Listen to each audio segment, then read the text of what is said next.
Sebenarnya apa sih tujuan kita menguasai yang namanya ilmu manipulasi? Oke, tujuannya yang gua pelajari selama ini simple. Supaya kita bisa mengendalikan target, menguasai perasaan emosi target, dan biasanya kita punya kepentingan terhadap hal tersebut. Oke, nah kepentingan ini bisa niat baik atau niat jahat ataupun untuk menambah kita punya add-ons ya, everything lah ya. Jadi purpose satu untuk kepentingan kita biasanya, dan caranya adalah dengan mengendalikan lawan. Oke, gitu. Di sharing kali ini yang akan membahas tentang teknik manipulasi, gua akan sharing tentang teknik manipulasi yang namanya repetisi. Oke, ini adalah teknik yang menurut gua gampang untuk dipahami, dimengerti, tapi sulit untuk dilakukan karena kita tuh sering kali susah ya untuk berdedikasi untuk bisa konsisten terhadap suatu hal yang kita lakukan secara terus-menerus sehingga orang tuh bisa percaya sama kita ya, which is ya terciptalah sebuah branding di kepala mereka itu, oh Samuel tuh orangnya begini, Samuel tuh orangnya begitu. Nah untuk bisa tercipta itu kan perlu yang namanya konsistensi ya. Nah itu susah banget, tapi kalau kamu bisa kuasai ini, orang bisa percaya sama kamu dan bisa kita luluhkan hatinya dia, sehingga ketika dia punya masalah ingatnya cuman sama kita karena kita punya skill tersebut yang kita ucapkan, kita beritahukan secara berulang-ulang sama target kita. Oke? Dan di sharing kali ini yang ngomongin tentang manipulasi, gue akan bagi ke dalam 7 bab. Yang pertama kita akan bahas tentang menggali dasar psikologi manusia, itu bab 1. Yang kedua adalah kita akan membahas tentang teknik repetisi sebagai reinforcement alias penguatan. Yang ketiga, kita akan bahas tentang repetisi dalam hubungan ya, supaya bisa menimbulkan yang namanya ketergantungan, membangun kepercayaan orang dengan omong kosong, dan bahayanya itu di bab yang keempat. Bab kelima, kita akan membahas tentang tips menguji kepercayaan, apakah ini orang ngomongnya benar apa salah. Yang keenam, hati-hati sama orang yang pernah kaya dan kini jatuh miskin. Kenapa? Nanti kita bahas di bab yang keenam. Dan di bab ketujuh, kita akan membahas gimana caranya terhindar dari perangkap repetisi dan mempertahankan kepercayaan diri. Langsung aja kita mulai. Nah, ngomongin soal bab 1 ya, mengenal dunia manipulasi dan menggali dasar psikologi manusia. Kita harus tahu bahwa manusia itu punya 7 kebutuhan dasar. Ya, dia punya kebutuhan dasar itu, dia pengen kepastian. Terus yang kedua adalah ketidakpastian. Mereka juga kepengen punya kebutuhan untuk dicintai, diakui, ya. Kemudian ada yang pengen bisa berpartisipasi, pengen bisa bertumbuh. Yang keenam. Dan yang ketujuh itu, gue lupa ya apa ya. Tapi intinya kita memahami dulu lah kebutuhan dasar manusia itu apa. Dengan kita memahami ini, kita bisa punya kamus. Ini orang kurangnya di sebelah mana gitu. Apakah dia butuh di bertumbuhnya kah? Atau di partisipasinya kah? Atau pengen diakuinya kah? Everything lah ya. Kita bisa melihat itu. Nah, coba cari tahu weak spot orang itu di belah mana. Kemudian kita eksploitasi kebutuhan itu dan kita isi kekosongan tersebut sehingga orang itu merasa, ini bestie gue nih. Ini orang yang cocok nih untuk gue partneran sama dia nih. Oke, silakan lu teliti hal tersebut. Setelah kita tahu weak spotnya di sebelah mana ya, kita masuk ke bab yang kedua. Kita gunakan repetisi sebagai sebuah reinforcement alias penguatan. Anggap aja dia punya kebutuhan untuk dicintai ya, karena duitnya banyak, terus bisnisnya sukses, tapi tampaknya dia tuh sendirian. Itu adalah lonely man or lonely girl ya, yang kalau kita isi kekosongan dia sebagai seorang teman, sebagai seorang sahabat yang siap mendengarkan dia kapanpun, biasanya kita bisa mengambil hatinya, begitu. Kita bisa melakukan teknik repetisi sebagai bentuk bahwa kita ini orang yang bisa dipercaya. Misalnya, lu datang ketemu dia tiap hari, even dia ngebacot ya, aduh nggak jelas banget, terus dia ngomong sesuatu yang lebay, sesuatu yang hiperbola, lu dengerin terus, dan lu bisa melakukan itu dengan konsisten dan sabar, ya minimal sebulan lah misalnya gitu ya. Biasanya lu bisa lebih dekat sama beliau, oke? Balik lagi, lu perlu motivasi untuk deketin dia. Nah, kenapa lu melakukan hal tersebut? Kenapa lu dengerin bacotnya? Nah, oke? Tapi ketika lu bisa berhasil mengatasi kebosanan, kegaringan, kekesalan, atau mungkin kemarahan ya, karena lu kesel sama dia kan ya, dan pada akhirnya lu bisa mendekatkan diri sama dia. Jadi kita perlu motif dan juga kita perlu niat, dan pastikan lu juga cocok sama dia ya. Karena Kalau lu nggak cocok, lu nanti cuma berteman sebentar, udah dapat kepentingan, lu hilang, ya.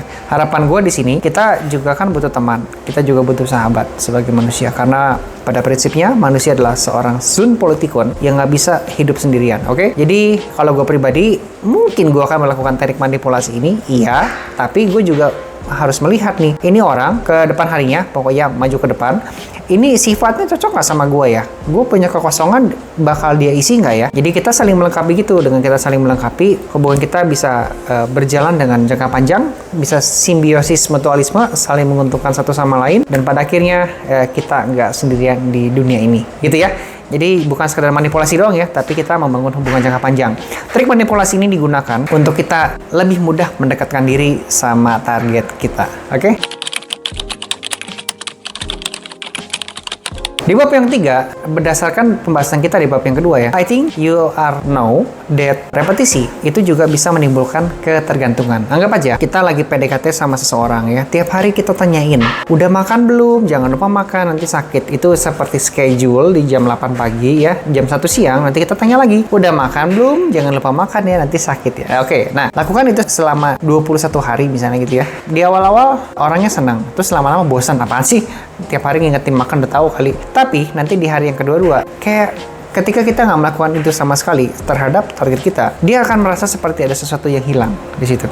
Ya, biasa ada yang nanya makan, kok ini nggak ada ya? Dia merasa kangen dan bisa jadi si target bakal nanya balik sama kita, malah kita yang ditanya, udah makan belum? Gitu. Itu disebut dengan menumbuhkan ketergantungan. Nah, itu kan contoh simpel ya. Jadi gak harus urusannya kamu ngingetin udah makan apa belum ya. Ini gue memberikan ini supaya lu lebih mudah paham contoh ketergantungan itu seperti apa, oke? Nah, ketergantungan di sini juga bisa lu lakukan dengan cara lu sering nyamperin, sering ketemu, sering nyamperin, sering ketemu. Nah, one day lu nggak nyamperin sama sekali, benar-benar ghosting ya. Jadi patternnya dipecah. Nanti orang itu yang bakal nyariin lu balik. Dan itu sudah ciri-ciri yang namanya ketergantungan ya. Jadi lakukan konsisten, mudah hilang, dan lu bakal dapat feedback yang lu harapin. Sekarang kita masuk ke bab yang keempat, di mana kita akan membahas tentang membangun kepercayaan dengan omong kosong. Oke? Jadi seringkali orang mengharapkan feedback positif, tapi dalam waktu sesingkat-singkatnya, dan that's not good ya. Mungkin banyak orang yang bisa termanipulasi, yang bisa kebawa arus. Tapi untuk orang-orang yang kategorinya sukses, menurut gue pribadi, ini gue kan sudah mencoba berteman dari segala macam kelas ya, dari kelas bawah sampai kelas atas. Oke? Nah, jujur aja, kalau kita berteman sama kelas atas, ini menurut gue pribadi, mereka mungkin secara teknikal, secara skill-skill teknis ya, akan kalah sama anak muda. Misalnya upload video ke TikTok lah, mereka bingung caranya. Ya, atau cara ngedit video ya, mereka bingung. Tapi skill yang dimiliki oleh orang-orang sukses yang kelas atas, udah pasti mereka pandai menilai orang. Iya, gue merasa begitu sih. Kalau jadi kebanyakan orang kelas atas itu dia menilai karakter, menilai value. Mereka sudah ahli banget ketimbang orang-orang kelas bawah. Nah, kalau kita pengen berteman sama orang-orang yang kelas atas dan kita memakai cara-cara bercerita bullshit lah ya. Ya, gue punya mobil, gue punya anu, nggak mempan. Karena mereka sudah punya, jadi ya malah mereka akan menganggap lu, pamer, lebay gitu. Atau mungkin lu bakal ngeklaim diri lu tuh, percaya sama aku deh, aku mah orang yang jujur, aku mah orangnya baik, aku orangnya kerja keras, oke? Jadi itu orang sukses itu biasanya paham bahwa sebenarnya itu kebalikan. Karena orang yang baik, orang yang kerja keras, orang yang jujur, orang yang loyal, mereka jarang menunjukkan dengan kata-kata, tapi dia tunjukkan dengan sikap. Nggak perlu dibilangin, nanti biarkan orang sukses itu melihat sendiri kita itu seperti apa ya. Tapi kalau kita sama yang kelas di bawah ya, dan mindsetnya juga bisa sama, kita ngomong seperti itu bakal lebih gampang termanipulasi dan kebawa arus, dan kita akan lebih mudah memberikan kepercayaan sama orang yang bacot. Seperti itu ya. Sekarang kita akan masuk ke dalam bab yang kelima ya, tips menguji kepercayaan dan cara menilai kebenaran omongan. Jadi teman-teman, kalau ngomongin sebuah statement atau hipotesa yang diberikan lawan bicara kita, kan tadi gue bilang kalau orang sukses, orang kelas atas cenderung bisa menilai karakter orang itu seperti apa, oke? Nah, apa yang dia lakukan untuk menguji kebenaran dari apa yang dibicarakan sama si orang yang ngebacot ini. Oke, anggap aja gue bercerita, gue ini sukses, gue ini punya itu, dan gue bercerita sama orang yang suksesnya lebih tinggi daripada gue. Yang gue lakukan, kalau gue posisinya di kelas atas, gue akan melihat cara dia bercerita. Nah, dengan fakta yang sekarang. Misalnya gue akan minta bukti sama dia. Oke, lu kan katanya punya mobil. Coba lihat mobilnya. Ya, coba tunjukin gitu kan. Terus gue akan tanya juga gimana cara dia mendapatkan mobil itu, gimana cara dia bekerja keras ya. Katanya dia orang kerja keras banget. Emang lu ngapain kerja keras tuh? Jadi gue akan mendetilkan setiap action plan-nya seperti apa. Lalu kalau dia bercerita, gue tuh berteman sama Jenderal Anu misalnya gitu ya. Oke, keren, punya backingan ceritanya gitu ya. Nah, gue akan tanya juga sih. Oke, lu berteman sama Jenderal Anu gimana? Lu bertemannya gimana? Apa cuma foto bareng doang? Pas ketemu, apakah lu mengenal pribadinya, sudah ngobrol lebih dekat? Apa yang lu obrolin? Kalau dia cuman bilangnya, wah itu sih rahasia, nggak enak gue bongkarnya. Rahasia apa? Emang apa yang nggak boleh dibongkar? Kalau cuma cerita hobinya, cuma cerita mungkin makanan kesukaan, emang itu suatu secret ya? Gue bingung sih. Ya, jadi gue akan mendetilkan setiap action plan-nya. Kemudian ada part juga yang mesti kita cek adalah konsisten. Karena kita lagi ngomongin soal repetisi, maka menjadi highlight ketika seseorang itu mengklaim dirinya kerja keras, mungkin dia adalah seorang PT yang sukses, personal trainer ya, atau mungkin ahli fitness lah ya, tapi dia kok gendut gitu. Nah, ini jadi pertanyaan, apakah ini orang benar-benar seorang ahli fitness atau seorang personal trainer yang sukses? Jadi hati-hati dengan sesuatu hasil yang harusnya seperti apa, tapi kok wujud nyatanya nggak sesuai dengan apa yang dia omongin. Dan kita bisa cek seberapa konsisten dia melakukan apa yang dia katakan, which is terhadap hasilnya seperti apa. Jadi bab yang keenam adalah hati-hati orang yang pernah kaya dan kini jatuh miskin. Kita bisa cek dari repetisinya, oke? Jadi kita sekarang sudah masuk ke dalam hati-hati terhadap perangkap seorang manipulator. Jadi ada part dimana ketika kita ngobrol sama orang yang sekarang kondisinya nggak oke, tapi dia mengklaim dia pernah sukses ya, sekarang gagal, dan cerita suksesnya itu diulang-ulang, dan bisa jadi mereka tuh takutnya ya pengen memakai kita untuk kembali membuat dirinya tuh jadi naik. Nah, jadi kamu bakal dimanfaatin sama dia untuk membuat dia kembali jadi naik ke atas. Apakah itu oke apa enggak untuk sifat seperti ini? Sebenarnya gue gini ya, ini sebenarnya adalah sebuah pernyataan yang ambigu juga. Jangan-jangan dia memang pernah sukses dan kini jatuh miskin karena ditipu. Karena dia terlalu gampang percaya sama orang. Karena dia terlalu mudah dermawan hatinya. Jadi dia tanpa perhitungan karena sudah terdoktrin kalau kita mudah memberi bakal lebih mudah menerima ya. Dan dia menghambur-hamburkan uangnya tersebut untuk memberikan sama orang lain misalnya gitu, akhirnya dia jatuh miskin. Bisa aja. Dan ya sudah, kalau di part sini mungkin itu karena jatuh miskin karena kebodohan. Apakah dia bisa naik lagi selama dia punya triknya, dia punya koneksinya, dia tahu cara-caranya untuk naik lagi, dan dia memperbaiki mindsetnya, maka bisa jadi dia jadi naik kembali seperti dulu tanpa takut dia memanfaatkan kita sebagai pijakan untuk dia naik ke atas. Oke, kalau part sini mungkin oke aja ya. Jadi balik lagi, kita memang harus lihat kisah ceritanya seperti apa. Nah, yang mau gue highlight di sini, kebanyakan orang dia itu pernah sukses ya. Ya pastinya dia nggak akan bilang dong karena dia menipu orang misalnya gitu. Nanti kita jadi takut dong berteman sama dia. Jadi dia akan menunjukkan dia pernah sukses, dia pernah banyak duit, dia pernah digaji gede, pernah dipercaya sama siapa, oke? Dan kalau kita cek pengetahuannya ya, kan kita harus cek repetisinya ya. Kok dia bisa dipercaya? Pasti dia melakukan sebuah action yang konsisten, yang berprestasi, yang membantu orang, dan harusnya dia bisa bercerita terhadap action tersebut seperti apa. Nah, kita tanya aja, oke, kok lu bisa sukses dan sekarang kok enggak? Emang lu dulu ngapain? Ya, gue bantuin. Nah, bantuinnya gimana? Balik lagi ke teori yang sebelumnya, di bab sebelumnya, kita detilkan actionnya seperti apa. Dengan kita detilkan, maka kita bisa ngecek apakah dia bohong atau enggak.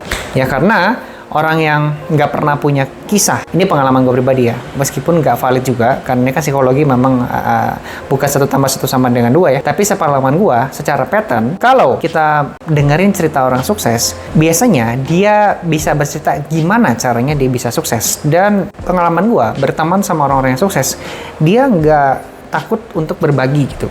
Dia kasih tahu caranya aja gimana. Everly nggak detail banget sampai buka rahasia dapur ya. Cuma at least dia kasih tahu lah cara-caranya seperti apa, terus dia lakukan apa hingga akhirnya dia bisa sukses. Cuma kalau kita nggak mendapatkan cerita ini sama orang yang tadi katanya pernah sukses, sekarang jatuh miskin, jangan-jangan itu mungkin dia pernah di posisi itu, atau dia melihat orang lain yang seperti itu, dia menjadikan cerita orang lain seolah-olah diri dia yang ada di sana gitu ya, dan dia memakai cerita orang tersebut untuk ngobrol sama kita supaya kita percaya bahwa orang itu pernah sukses. Kita jadi termanipulasi sama dia. Bahaya banget. Oke? Nah, sekarang kita masuk ke bab yang ketujuh. Kita akan membahas di bab yang ketujuh adalah menghindari perangkap repetisi supaya kita bisa mempertahankan yang namanya kepercayaan diri. Oke teman-teman, pengalaman gua, kalau misalnya lu pengen terhindar dari perangkap repetisi ya, lu sendiri harus ngerti. Ini pengalaman gue pribadi ya, karena gue pernah bertemu dengan orang seperti ini, jujur aja ya di video ini. Tapi gue gak akan cerita siapa orangnya ya. Jadi dia bacotnya gede. Dan ditanya suksesnya seperti apa dulu, dia banyak menyembunyikan rahasia karena nggak enak, takut bongkar masa lalu, takut tokoh-tokoh yang terlibat. Gue juga gak kenal, dia ceritain siapa gitu ya. Ya, cuma dia memakai kata-kata begitulah ya. Nah, terus gimana caranya untuk kita bisa punya self defense supaya nggak termanipulasi sama orang tersebut? Kita harus ngerti juga gimana caranya sukses. Yes, benar ya. Contohnya, ada orang pernah mengklaim bahwa dia pernah menyukseskan salah satu salon mobil di Indonesia lah ya. Dia pernah menyukseskan salon mobil ini memakai, dia punya program hingga akhirnya salon mobil ini menjadi besar seperti sekarang. Oke? Nah, ketika gua tanya caranya gimana, ya dia cerita kasih program aja lah intinya gitu ya. Nah, cuma di part sini gue juga udah ngerti cara bikin salon mobil gede sampai selevel Indonesia. Yes, gue paham caranya. Ya, evenly gue belum bisa melakukan karena banyak keterbatasan. Oke? Dari waktu, effort gue, terus SDM juga, ya jadi banyak hal-hal evenly tahu cara, belum tentu kita bisa melakukan ya. Nah, jadi gue udah paham.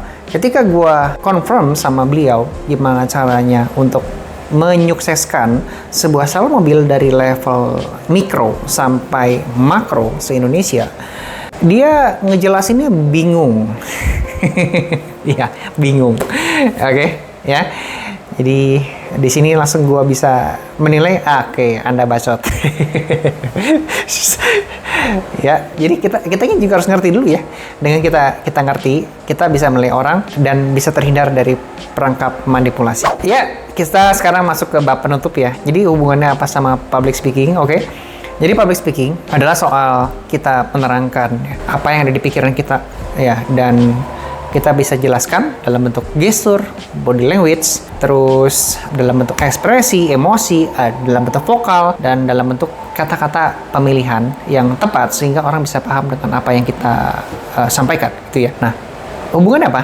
Kadang-kadang kita sudah melakukan itu semua, tapi kok orang ini kayak nggak ngerti-ngerti ya. Oke, orang ini kayaknya, atau mungkin dia ngerti maksud kita, tapi kok nggak melakukan ya. Atau kayaknya dia melakukan sekali, udah gitu repetitifnya kok nggak ada ya. Misalnya dia nggak melakukan yang kedua, ketiga, kayaknya udah beda sendiri aja gitu. Oke, jangan-jangan ini bukan salah Anda ya, bukan salah Anda, tapi memang orangnya aja punya niat terselubung di balik hal tersebut. Oke, which is itu namanya teknik manipulasi repetitif. Kita jadi bisa ngecek juga nih feedback dari orang tersebut, apakah dia dengan konsisten melakukan hal apa yang kita inginkan ya. Kita udah nyampeinnya bagus dengan public speaking oke ya, mungkin di feedback yang pertama dia bagus, tapi feedback kedua, ketiga, keempat dan seterusnya kok jadi beda. Anda mungkin salah pilih orang, seperti itu ya. Oke, jangan sampai kita termanipulasi, dan kalau lu yang melakukan hal seperti ini, harapannya untuk niat baik, bukan untuk niat yang jahat dan merugikan orang ya. Evenly lu ada kepentingan untuk melakukan hal tersebut, at least mindsetnya adalah untuk simbiosis mutualisme. Lu nguntungin dia juga nguntungin lu, dan hubungan seperti ini bisa berjalan dalam waktu jangka panjang. Oke, sekian dengan sharing manipulasi di video kali ini, semoga bermanfaat. Kalau lu suka dengan konten-konten seperti komunikasi, presentasi, public speaking, selling, negosiasi, cara jualan, dan cara networking plus membangun hubungan sama orang lain, langsung ya subscribe channel Mentor Public Speaking ya. Dan gue juga punya kelas-kelas online ya yang bisa lo ikuti, dan gue yakin kalau ngomong cuma seperti ini kan kurang terkurikulum ya. Kayaknya masih banyak teknik yang mau gue sharing, dan nunggu video seperti ini kan lama banget. Gue punya kelasnya ya, yang langsung aplikatif, yang langsung lo bisa praktekin ilmu-ilmu yang gue sharing, dan lo bisa cek di kolom link deskripsi di bawah sini ya. Mampir-mampir aja dulu, lihat dulu aja. Nggak usah beli nggak apa-apa, tapi at least lu bisa masukin wishlist maybe one day lu butuh ilmunya dan lu tahu harus cari kemana. Oke, sampai jumpa di video berikutnya.